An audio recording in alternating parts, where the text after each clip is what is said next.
de un átomo, ya sabemos que hay muchas cosas. Lo principal sí lo conocemos, ¿verdad? Pero hay un montón de partículas extrañas y fuerzas extrañas. Nosotros no nos vamos a meter con eso.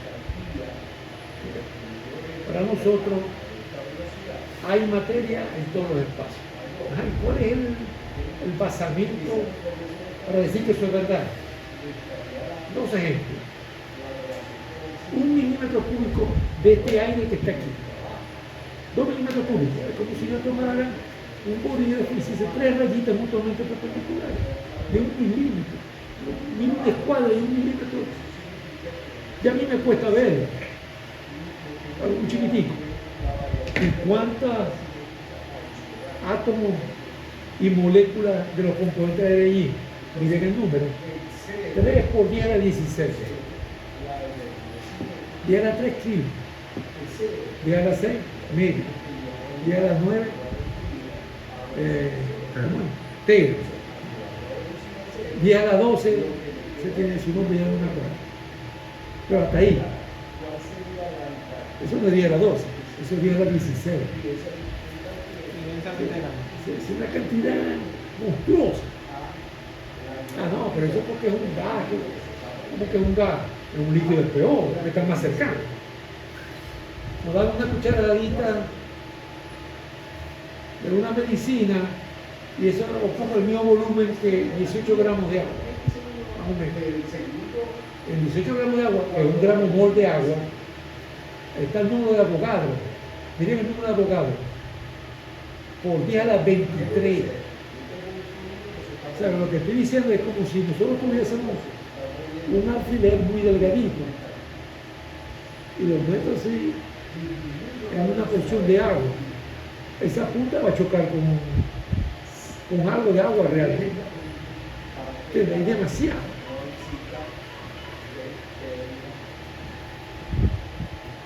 Ajá, pero es flujo. Flujo significa velocidad. Ya vimos en el primer ejemplo que yo puedo dibujar un diagrama de velocidad, mostrando la velocidad que toma el fluido que está avanzando.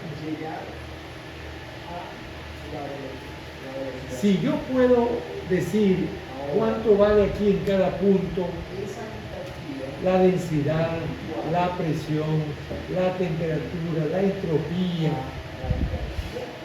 y cualquier otra propiedad atómica que me interese, estoy definiendo un campo.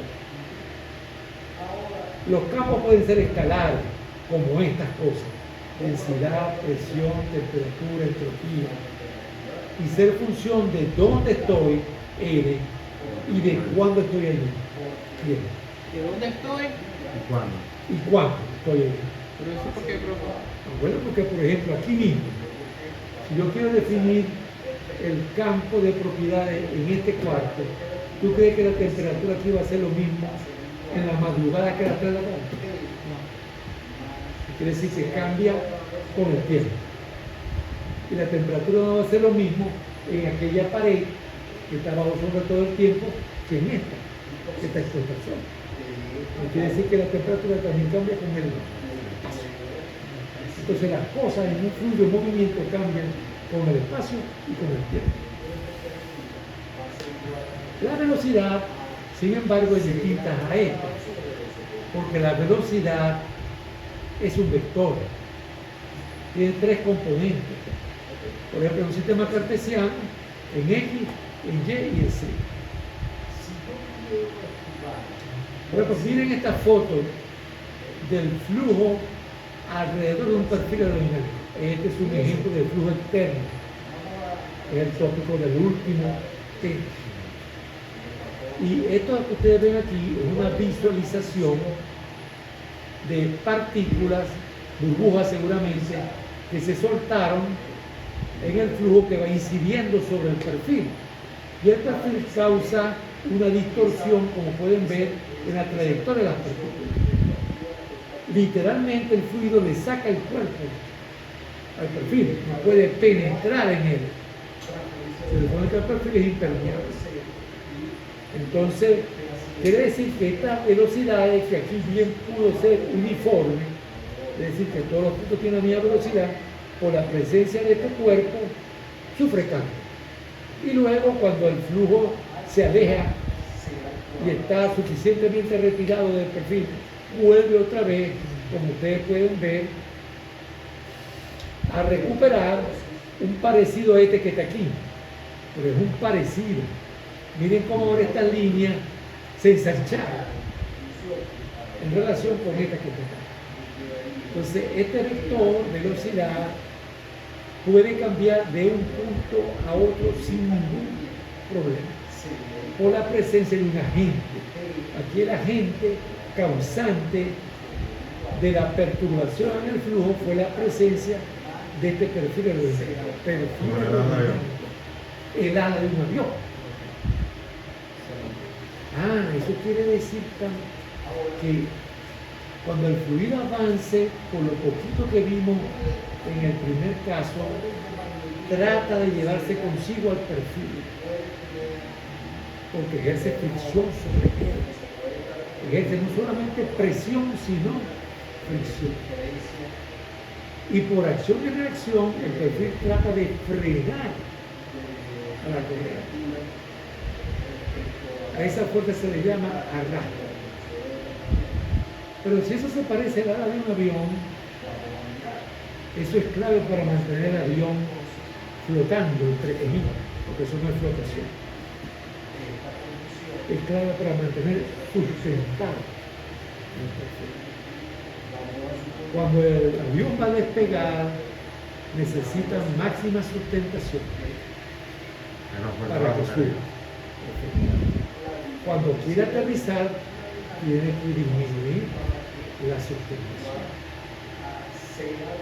Un corredor de Fórmula 1 no quiere sustentación, porque en el momento que tenga sustentación se separan los cauchos de la pista. Entonces, ¿cómo va a avanzar? ¿Ves? Entonces, los carros de Fórmula 1 tienen aditamentos para mantener esos cauchos pegados a la pista. Nada de sustentación. Eso es importante, pero bueno, ojalá alguno de ustedes se haga de miembro de una escudería de esa y esté allí en un ¿cómo se llama eso? Un pitch, ¿qué sea? Yo supongo que deben ganar mucho dinero ahí, pero muchísimo. Ojalá. Y eso es una obra de ingeniería. Una obra de ingeniería que a veces tienen que modificarla de un día para otro.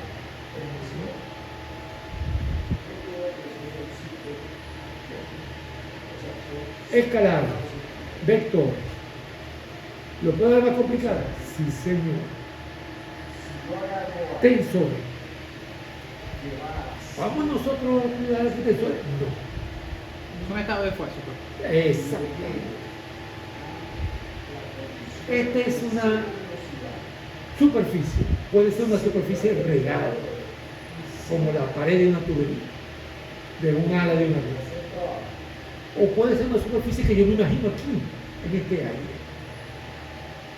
O sea, yo separo dos porciones de fluido por una interfaz imaginaria. Y yo me pregunto, ¿qué le hace una porción de fluido a la otra? Como decir, ¿qué le hace una a la otra? Bueno, si yo hago eso y escojo un elemento de área en esa superficie, yo puedo identificar una fuerza que es normal a la superficie y otra fuerza que es tangencial. Y la composición de esas dos fuerzas me da la fuerza normal que hay sobre este elemento de área. Esta fuerza tangencial, a su vez, yo la puedo dividir en dos componentes mutuamente perpendiculares que sigan unos ejes. Como está aquí dividido, ¿ves? Este es el esfuerzo producto de la fuerza normal. Y hay dos esfuerzos tangenciales producto de la fuerza tangencial. Entonces, en general, si yo quiero denotar el estado de esfuerzo en un punto de un material, yo tengo que utilizar 9 componentes. Tomo 3 superficies mutuamente perpendiculares y en cada superficie logro identificar 9 fuerzas. Por eso, un escalar es un numerito con signo. Un vector son 3 numeritos con signo. Un tensor son 9 numeritos con signo. El estado de esfuerzo es un tensor. ¿Pero por qué? ¿No será que están complicando esto sin necesidad? Esta es la superficie, mi cartera. Yo la tengo así. Aquí yo puedo identificar la fuerza normal, la fuerza tangencial, y la divido en 2 ejes que me quedan. Y si yo, sin cambiar la ubicación del centro, estoy cambiando el punto, entonces, ¿no? Hago esto. ¿Ustedes creen que todos los esfuerzos ahora así van a ser igualitos que así? Y si yo, sin mover el punto central, hago esto, ¿van a ser iguales?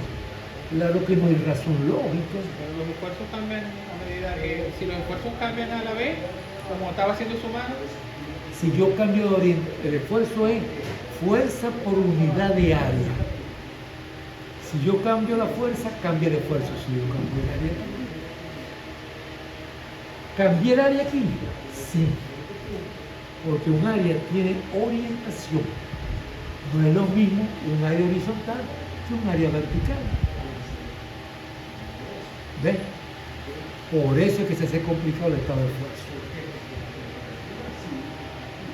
Ay, ay, ay. Aquí está escrito. 9 componentes. Entonces quiere decir que cada una de estas componentes depende de la posición del tiempo, como es habitual para cada propiedad, y de la orientación del área. Entonces se está poniendo bien enredado. Bueno, pero vienen varias cosas a nuestra ayuda. Es bueno decirla de una vez para no volver a hablar del bendito tensor de fuerza. Ajá. Pero si hay 3 esfuerzos normales, ellos no están haciendo las veces de presión. Presión no es el esfuerzo normal. ¿Y por qué en termo 1 nomás que me hablaron de presión y nunca me hablaron de los esfuerzos normales? ¿Están mal en los libros de termo 1? No. Afortunadamente, el esfuerzo normal depende muy poco de la orientación del área. ¿Qué se hace entonces? Se halla un promedio. El promedio es más simple, aritmético. Y a eso es lo que se le llama presión. O sea, estos 3 numeritos tienen magnitudes y son muy parecidas entre sí en la mayoría de los problemas. Entonces yo vengo y la promedio aritméticamente y digo que es la presión. ¿Por qué le puse este signo menos? Porque la presión es un esfuerzo de compresión. Si ustedes investigan en internet, supuestamente hay fluidos que pueden soportar tensión. Pero yo no he llegado, lo dicen, pero denme un ejemplo. Yo lo he conseguido el primer ejemplo. ¿Qué quiere decir eso? Que los fluidos naturales no soportan tensión. Que eso a lo mejor son fluidos que han hecho a propósito. ¿Cuál es? Bueno, yo quisiera que alguien lo pusiera y me lo explicara. Por eso, ¿en qué lo usa? Es que si el fluido es deformable y se supone que la Tensión. bueno, se le supone que la tensión es un material dúctil que vuelve a su forma original. Y es que hace el fluido a propósito. Claro. Uno ve los manómetros, agua, mercurio, alcohol. El mercurio es caro y tóxico. El agua se contamina facilito y se vaporiza facilito. Y el alcohol es nada. Si yo quiero tener en un manómetro que tengo en una industria, en un tablero, que esté ahí todo el tiempo que yo pueda confiar, es mejor que lo ponga. ¿Ven los manómetros? Sí, señor, y son bien caros. Estos son bien caros, porque no se va a contaminar fácilmente, no me va a echar a perder material. me va a mantener el color, porque yo quiero contraste. Si quiero ubicar dónde está el menisco bien para leer, quiero contraste. Y un montón de cosas. Y que cuando se me acabe, yo pongo un frasco y le echo. Eso hay que pagar. Eso existe. ¿Ok? Entonces, volviendo a la presión, se promedia y se acabó. Nos libramos de 3 de un solo viaje. O sea que esto es verdad. En el sentido siguiente. Hay un valor promedio y un valor que diferencia estos 3. Esa diferencia es de origen viscoso. Pero este es un cuento que le estoy echando, no estoy demostrando nada. Entonces, estas 3 componentes viscosas que afectan el esfuerzo normal son despreciables la mayor parte del tiempo. Y esta diagonal es menos P, menos P, menos P. Perfecto. Por cierto, quizás ustedes recuerdan la nomenclatura, ¿no? Si un subíndice de esto es repetido, es que es normal. Si no es repetido, es que es importante. Y uno representa la normal al área y el otro la dirección del esfuerzo. O sea, la tensión de esfuerzo se acostumbra a escribir así. Todo lo que está es de origen viscoso. Y menos P es la presión tal como la vieron en el termómetro. Más adelante volvemos a hablar de eso. Bueno, voy a decirlo de una vez. Resulta que esta matriz tiene simetría. Esto que está aquí es igual a él. Este que está aquí es igual a él. Y este que está aquí es igual a él. Ah, pero la cosa me está gustando porque de 9 valores ya yo lo reduje a 4. ¿Cómo que 4? Puras presiones aquí. Ese es un valor. Este y este son 1 en verdad, 2 valores. 3 valores, 4 valores. Perfecto. Casi un vector, porque un vector tiene 3. Pero este me está quedando en 4. Es más, si esto es normal y esto es cortante, en la presión la trato como un escalar, ya eso lo sabemos en termodinámica. Y en el esfuerzo lo trato como un vector, que tiene 3 componentes. Resuelto el problema del bendito tensor. Menos mal. Ajá. Perdón.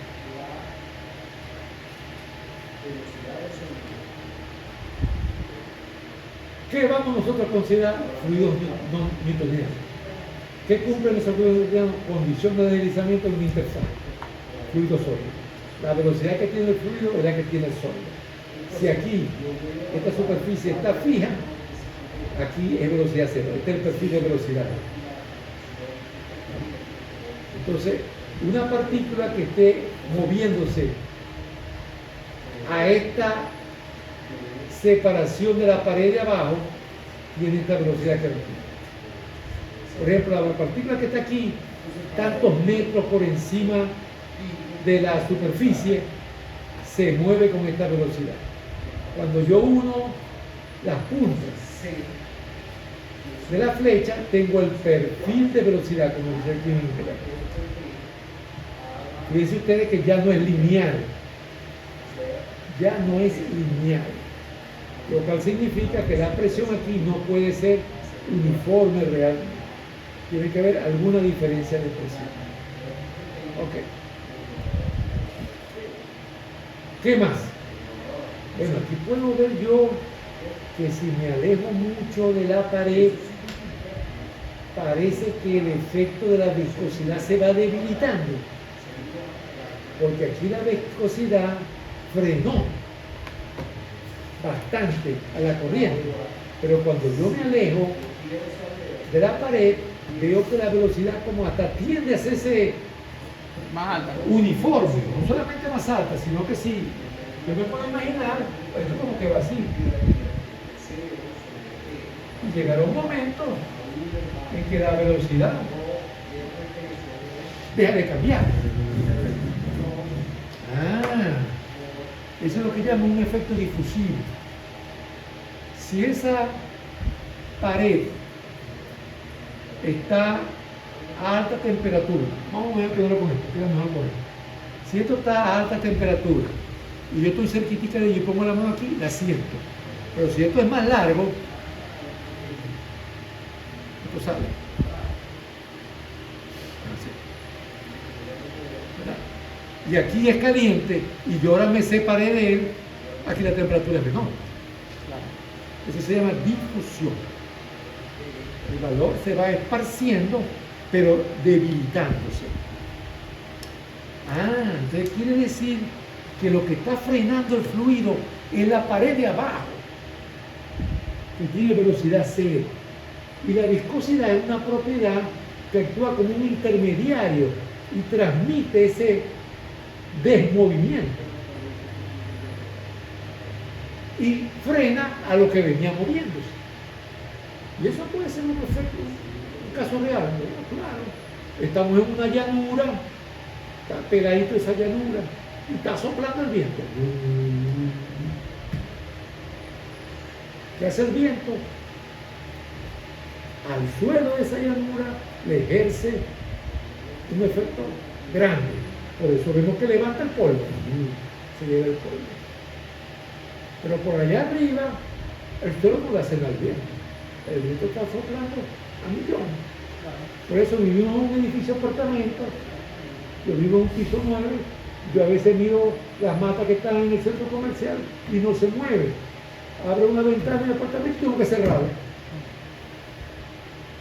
Claro, ahí también están los otros edificios que crean efectos como de avenida y conducen fluido y tal. Eso es interesante, importante. Los efectos viscosos se propagan. Y depende también del tipo de material. Por supuesto. Si esto fuera un material aislante, y aquí pongo una temperatura alta, yo no la siento aquí. La madera podría ser. Exactamente.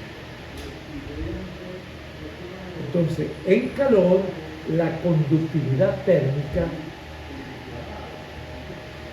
afecta la transmisión del calor. En flujo, la viscosidad afecta la transmisión de los esfuerzos. Los esfuerzos cortantes son fricción. Yo aquí estoy haciendo como una deducción cualitativa de que hay más fricción aquí abajo que arriba, porque aquí abajo el fluido está frenado y aquí arriba se mueve con más velocidad. Entonces quiere decir que misteriosamente la viscosidad, que tiene que ver con esfuerzos y velocidad, es semejante a la conductividad térmica, que tiene que ver con calor y temperatura. No hay transmisión de calor si no hay diferencia de temperatura, ¿cierto? No puede haber transmisión de esfuerzo si no hay diferencia de velocidad. Y se llama gradiente de velocidad. Gradiente es una palabra que significa las cosas están cambiando. El gradiente de velocidad es que yo veo diferencia de velocidad. ¿En qué dirección debe ser ese gradiente? En la dirección normal del movimiento. Fíjense ustedes, el movimiento aquí es en X, ¿cierto? ¿Y cómo cambia la velocidad? En Y. Eso es lo que estamos mirando. El perfil de velocidad. Aquí está el gradiente de U de Y. Aquí tenemos que el esfuerzo cortante es proporcional a de U de Y. Al gradiente de velocidad. Entonces, ahora podemos enunciar la llamada ley de la viscosidad de Newton. Que dice, usted somete un fluido a un esfuerzo cortante y va a conseguir que en algunos fluidos ese esfuerzo cortante es directamente proporcional a la tasa de formación angular. Esa tasa de formación angular se puede demostrar que viene dada por esta expresión. Más adelante la vamos a demostrar. Y entonces esta derivada se transforma en un escalar para el caso de perfil lineal de velocidad, que es V sobre H. ¿Okay? O sea, en el caso primero, el esfuerzo es proporcional a la velocidad que alcanza la placa e inversamente proporcional a la separación de la placa. Bueno, esta ecuación dice mucho. ¿Por qué? Me dice que si las placas están muy separadas, el esfuerzo cortante es poco. Claro, ¿quién es el que está frenando todo? La placa que está fija. Si yo la placa que es móvil la pongo muy lejos, esta placa le hace poco a esta. Mientras más retirada la pongo, le va a hacer menos. Eso es lo que está diciendo. Por la ecuación. Porque lo que se está es transmitiendo en un plano inclinado. Cuando tú dejas de deslizar el bloque, ¿quién está frenando el bloque? El plano inclinado, ¿verdad? ¿Cómo está el plano inclinado? En reposo. Exactamente, la fricción. Pero fíjate, en el caso del bloque deslizando el plano inclinado, es el plano inclinado el que está frenando el bloque con fricción. Acá, en el caso de el fluido moviéndose entre el espacio entre dos placas, ¿quién está frenando a la placa superior? El fluido. ¿Pero por qué lo frena? Porque abajo la placa inferior está fija. Entonces ese efecto se transmite a lo largo del fluido. ¿Qué propiedad interviene en esa transmisión? La viscosidad. Si en vez de tener aire yo pongo agua, el efecto de transmisión es más intenso. Pero si en vez de poner agua pongo aceite, el efecto de transmisión es todavía más intenso. Eso se denota diciendo que la constante de proporcionalidad que queda es la viscosidad. Vamos a llegar allí. O sea, en general se demuestra eso. Eso lo vamos a demostrar. Que dice que la tasa de deformación angular es lo mismo que el gradiente normal de velocidad. O sea, esto que está acá es de alfa de t también. Y la ley de viscosidad de Newton lo que dice es que el esfuerzo cortante entonces queda directamente proporcional al gradiente normal de velocidad. Y ahí es donde surge viscosidad. Porque la viscosidad es la constante de proporcionalidad. Constante de proporcionalidad.